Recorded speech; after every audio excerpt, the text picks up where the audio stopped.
तारीख थी 28 दिसंबर 2022। सुबह के लगभग 6 बज रहे थे। तभी पश्चिम बंगाल के हावड़ा जिले के एक अस्पताल में एक व्यक्ति रोता हुआ भागते हुए आता है और कहता है कि रास्ते में 3 लोगों ने मेरे साथ मारपीट की है और मेरी पत्नी को गोली मार दी है। गोली लगने की बात सुनते ही अस्पताल में हड़कंप मच जाता है और डॉक्टर भागते हुए कार तक आते हैं। गोली बिल्कुल कान में सटाकर मारी गई थी। जांच के तुरंत बाद गाड़ी में पड़ी महिला को मृत घोषित कर दिया जाता है। पता करने पर पता चलता है कि मरने वाली महिला कोई आम महिला नहीं, बल्कि झारखंड की एक जानी मानी डांसर और एक्ट्रेस है। वैसे तो इनका असल नाम रिया कुमारी था, मगर एंटरटेनमेंट इंडस्ट्री में ये ईशा आलिया नाम से मशहूर थीं। क्योंकि मामला काफी हाई प्रोफाइल लग रहा था, इसलिए पश्चिम बंगाल पुलिस तुरंत हरकत में आती है और जांच पड़ताल शुरू हो जाती है। शुरुआती जांच में ही पुलिस को कुछ ऐसे क्लूज मिलते हैं जिससे केस का पूरा रुख ही बदल जाता है और फिर जैसे जैसे जांच आगे बढ़ती है, कई हिला देने वाले खुलासे होते हैं। पुलिस वालों को पहले जो कहानी सुनाई गई थी, हकीकत उससे बिल्कुल अलग और खौफनाक थी। अब तक आपको अंदाजा हो गया होगा कि हम रिया कुमारी उर्फ ईशा आलिया की बात कर रहे हैं। यूट्यूब की दुनिया में इनके लाखों चाहने वाले थे और आज भी हैं। रिया का जन्म एक मिडिल क्लास फैमिली में हुआ था, मगर इनके सपने काफी बड़े थे। पढ़ाई के साथ साथ बचपन से ही इन्हें एक्टिंग का शौक था और इसी शौक को पूरा करने के लिए ये मौके की तलाश में लग जाती हैं। बहुत जल्द इन्हें मौका भी मिल जाता है। बहुत कम उम्र में ही ये म्यूजिक एल्बम में काम करना शुरू कर देती हैं। देखते ही देखते लोग इन्हें काफी पसंद करने लगते हैं और फिर ये झारखंड के अलावा दूसरे राज्यों के भी स्थानीय भाषा की म्यूजिक एल्बम में काम करने लगती हैं। उन्होंने अपना करियर रिया कुमारी के तौर पर शुरू किया था, मगर देखते ही देखते ये ईशा आलिया के तौर पर पहचाने जाने लगती हैं। जैसे जैसे रिया कुमारी की लोकप्रियता बढ़ती है, उन इंडस्ट्रीज में काम करने वाले बड़े डायरेक्टर और प्रोड्यूसर भी रिया को अपनी एल्बम में लेने लगते हैं और बदले में इन्हें काफी अच्छा पैसा भी मिलने लगता है। काम के सिलसिले में ही एक दिन रिया की मुलाकात प्रकाश कुमार नाम के एक व्यक्ति से होती है। बातचीत के बाद पता चलता है कि प्रकाश कुमार झारखंड फिल्म इंडस्ट्री का एक जाना माना फिल्म और म्यूजिक एल्बम प्रोड्यूसर है। काम के सिलसिले में प्रकाश कुमार एक दिन रिया को मिलने के लिए बुलाता है।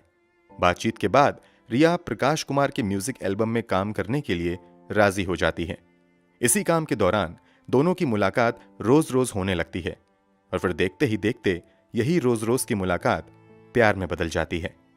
कुछ समय बाद रिया कुमारी प्रकाश से शादी भी कर लेती हैं। रिया ने काफी सपने संजोकर प्रकाश को अपना हमसफर चुना था, मगर शादी के बाद नई जिंदगी की शुरुआत में ही रिया को पता चलता है कि उसके साथ बहुत बड़ा धोखा हुआ है।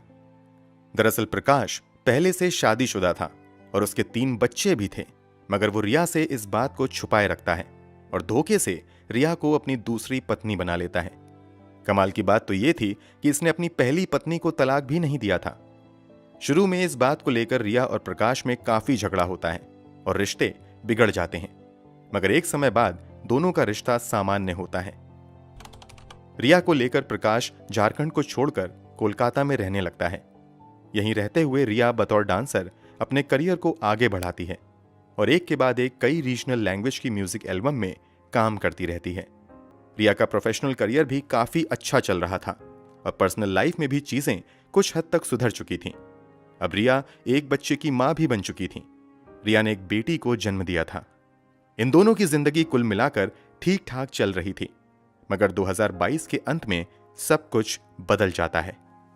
हमेशा की तरह नए साल के कुछ दिन पहले रिया अपने पति के साथ काम के सिलसिले में झारखंड आती हैं और फिर 28 दिसंबर 2022 को झारखंड से वापस कोलकाता जाने लगती हैं। रिया और प्रकाश कोलकाता अपने घर पर पहुंच पाते उससे पहले एक हिला देने वाला दावा करते हुए प्रकाश कुमार भागते हुए हावड़ा जिले के ही एक अस्पताल पहुंचता है। प्रकाश के दावे के मुताबिक वो हावड़ा के बगनान क्षेत्र के NH-16 के करीब सुबह सुबह कुछ जरूरी काम से गाड़ी से उतरा ही था कि तभी वहां पर 3 नकाबपोश लोग आते हैं और वो प्रकाश के साथ मारपीट कर उसका सामान लूटने की कोशिश करने लगते हैं। ये सब कुछ होता देख गाड़ी में बैठी रिया अपनी 3 साल की बेटी को गाड़ी में ही छोड़कर गाड़ी से नीचे उतरती है और प्रकाश की मदद करने के लिए आ जाती है। जब रिया बदमाश को रोकने की कोशिश कर रही थी, तभी एक बदमाश अपनी बंदूक निकालता है और रिया को गोली मार देता है। प्रकाश के मुताबिक उसके साथ ये लूटपाट की घटना सुबह के लगभग 5:30 से 6 बजे के बीच हुई थी। बकौल प्रकाश, रिया को गोली गाड़ी के बाहर मारी गई थी, इसलिए गोली मारते ही जब गुंडे भाग जाते हैं तो वो रिया को गाड़ी में डालता है और अस्पताल की तलाश में लग जाता है। थोड़ी दूर आगे जाने के बाद उसे कुछ लोग दिखाई देते हैं। इनसे वो पूछता है कि क्या आसपास कोई अस्पताल है। जवाब में वहां मौजूद लोग प्रकाश को एक स्थानीय अस्पताल के बारे में बताते हैं। प्रकाश भागते हुए अपनी पत्नी को लेकर वहां जाता है और सारी बातें सुनाता है। प्रकाश की बातें सुनते ही डॉक्टर की टीम कार तक आती है और जांच करते ही कंफर्म कर देती है कि रिया कुमारी की मौत हो चुकी है। रिया की मौत की बात सुनते ही प्रकाश पागलों जैसी हरकत करने लगता है और चीखना चिल्लाना शुरू कर देता है।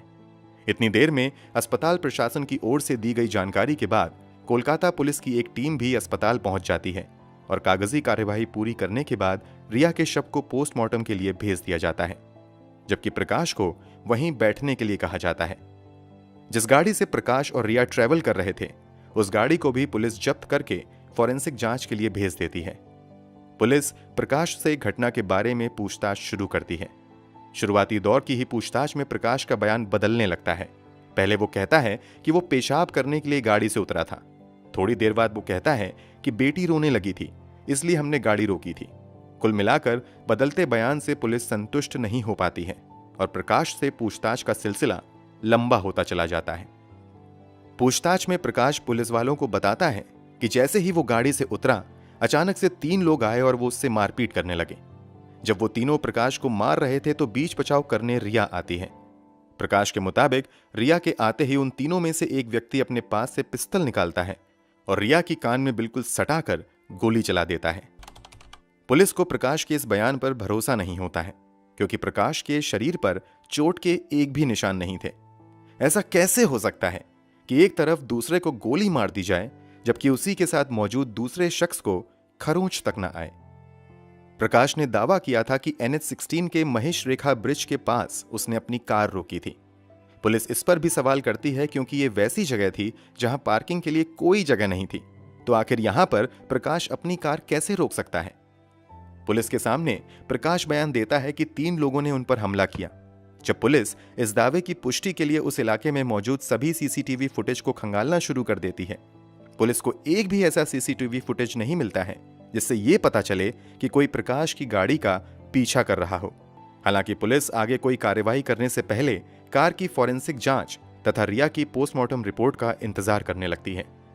जब रिया की पोस्टमार्टम रिपोर्ट आती है तो एक अलग ही खुलासा होता है। पोस्टमार्टम रिपोर्ट में दावा किया जाता है कि रिया को कम से कम रात के 1 से 2 बजे के बीच ही गोली मारी गई है। कार से जुड़ी रिपोर्ट भी पुलिस के सामने आती है, तो पुलिस का प्रकाश पर शक यकीन में बदल जाता है। दरअसल फॉरेंसिक रिपोर्ट के मुताबिक जांच में कार के अंदर 9mm बुलेट का खोखा मिलता है। अब अगर प्रकाश के दावे के मुताबिक रिया को गोली गाड़ी के बाहर मारी गई थी, तो आखिर यह खोखा गाड़ी के अंदर क्या कर रहा था।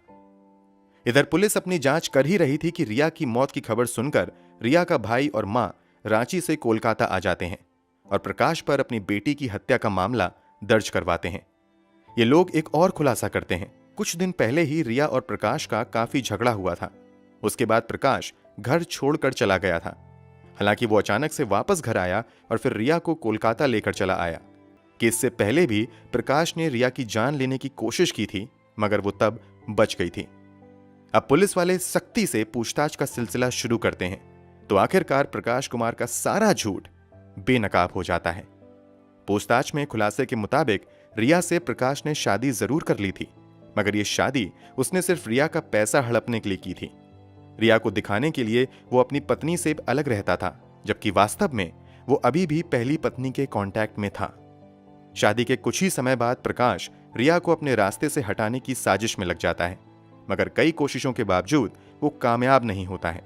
अंत में प्रकाश अपने एक भाई संदीप कुमार के साथ मिलकर रिया के खिलाफ साजिश करता है और ये सभी मिलकर प्लानिंग करते हैं कि क्यों ना रिया की हत्या कर दी जाए और फिर इस हत्या को लूटपाट की कोशिश में की गई हत्या का रूप दे दिया जाए।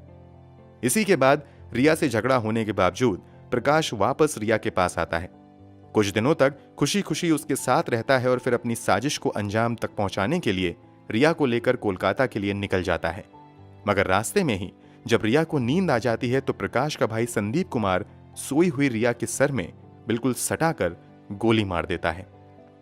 इसके बाद संदीप वहां से भाग जाता है, जबकि इस मर्डर को लूटपाट की कोशिश में की गई मर्डर का रूप देने के लिए प्रकाश रिया के शव को बड़ी सावधानी के साथ गाड़ी में रखकर आगे बढ़ता रहता है और फिर अस्पताल ले जाकर अपनी बनी बनाई कहानी सुनाता है। खुलासे के बाद तुरंत यानी हत्या के अगले ही दिन 29 दिसंबर 2022 को ही रिया के पति प्रकाश कुमार को गिरफ्तार कर लिया जाता है। प्रकाश ने अपने बयान में हत्या की साजिश में अपने भाई संदीप को भी शामिल बताया था, इसलिए पुलिस की कई टीम संदीप की तलाश में लग जाती हैं और फाइनली 31 दिसंबर 2022 को संदीप को भी गिरफ्तार कर लिया जाता है। अब पुलिस रिया के 2 कातिलों को गिरफ्तार कर चुकी थी। रिया के परिवार वालों ने आरोप लगाया था कि इस साजिश में प्रकाश की पहली पत्नी भी शामिल है।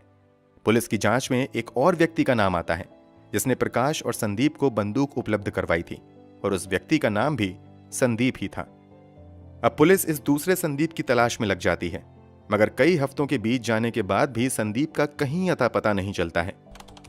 हालांकि कोलकाता पुलिस हिम्मत नहीं हारती है और दिन रात की मेहनत के बाद बिहार की राजधानी पटना के पास के एक गांव से गुप्त सूचना के आधार पर 2023 के फरवरी महीने में संदीप को गिरफ्तार कर लिया जाता है। पुलिस को इस दर्दनाक हत्याकांड में शामिल तीनों अपराधियों का पता चल चुका था, मगर पुलिस अभी भी इस हत्या के वास्तविक कारणों का पता नहीं लगा पाई थी। पहले तो दावा किया गया था कि प्रकाश बस रिया से पीछा छुड़ाना चाहता था, इसलिए उसने ये हत्या करवाई, मगर आगे की जांच में खुलासा होता है कि वास्तव में प्रकाश लाखों के कर्ज में डूबा हुआ था। उसका पिछला कुछ फिल्मी प्रोजेक्ट फ्लॉप हो गया था, इस कारण वो कर्ज चुका नहीं पा रहा था। इसी के बाद वो तय करता है कि अगर रिया की एक्सीडेंटल डेथ हो जाए तो रिया का जो लाखों रुपए का इंश्योरेंस है वो पैसा उसे मिल जाएगा। इन पैसों के बल पर वो अपना कर्जा भी चुका सकता है और फिर ऐश मौज की जिंदगी भी काट सकता है।